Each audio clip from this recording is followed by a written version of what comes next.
If you're going to change an area, you do three things. Number one, you focus on it and you get clear and compelling vision for what you want.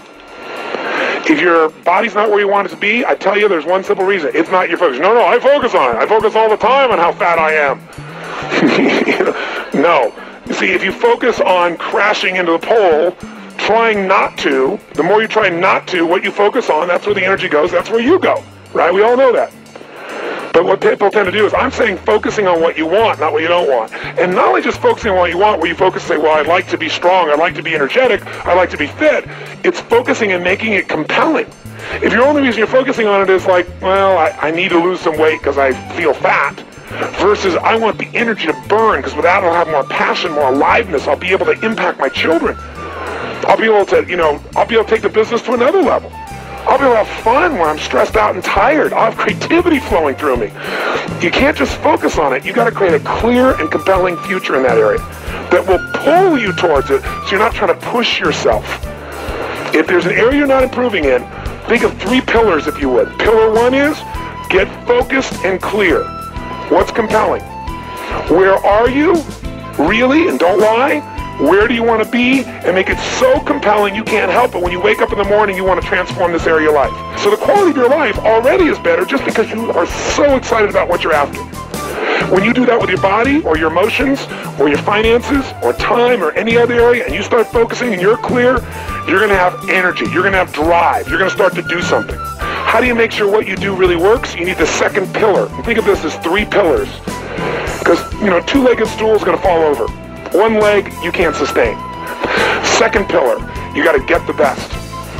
When I say get the best tools. Get the best map. Get the best mentor. What I'm looking for is, it's wonderful that you're focused and clear and excited, but if you're running east looking for a sunset, you got a problem. I don't care how much you believe, I don't care how much enthusiasm you have, you got the wrong tools. You got the wrong strategy. You got the wrong map. And so it's really critical in life, I believe, to get a map and get a mentor. Because the map very often changes, and the best mentor, somebody who's the best at what they do, they know the shortcuts, don't they?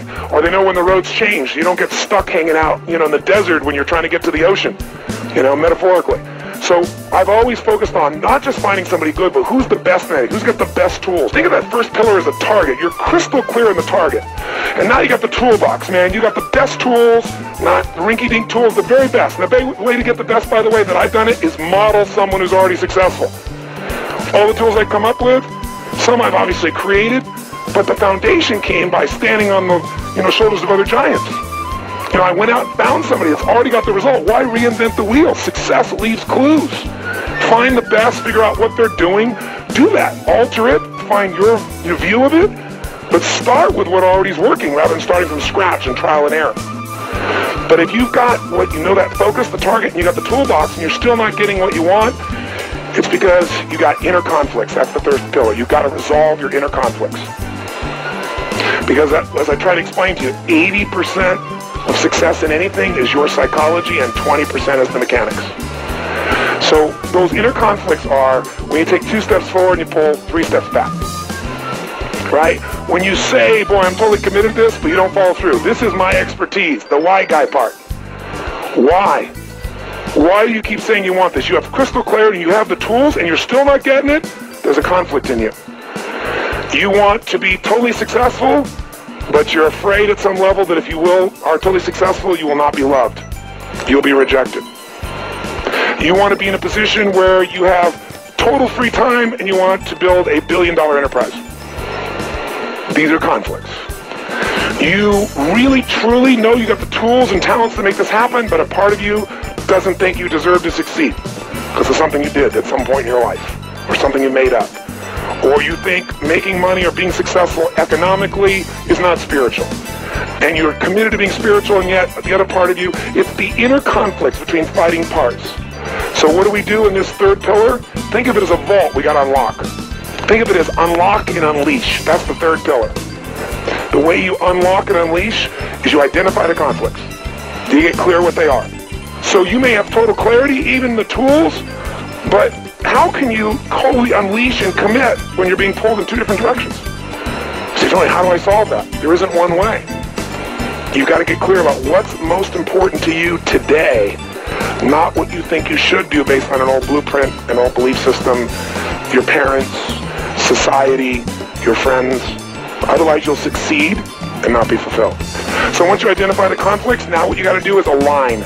Align your life with what you really value. Align your life with what is most important to you. And then once you are in a position where you're aligned, guess what you'll do? Take action. You won't have to work at it.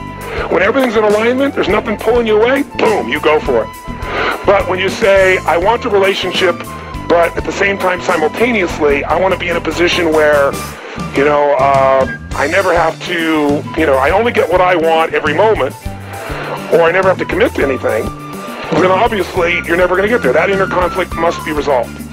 Once you align and you take action, guess what's going to happen? You're going to achieve. And once you achieve, you succeed. When you succeed, I'll tell you what you got to add to it. Celebrate. Right? And then contribute. Pay it forward, if you will. As corny as that sounds. Remember the movie? Pay it forward. Don't pay it back. Take what you've got, what you've learned, and bring it to someone else. And if you bring it to someone else, it continues that cycle of fulfillment, of joy, of meaning in your life. Everything works.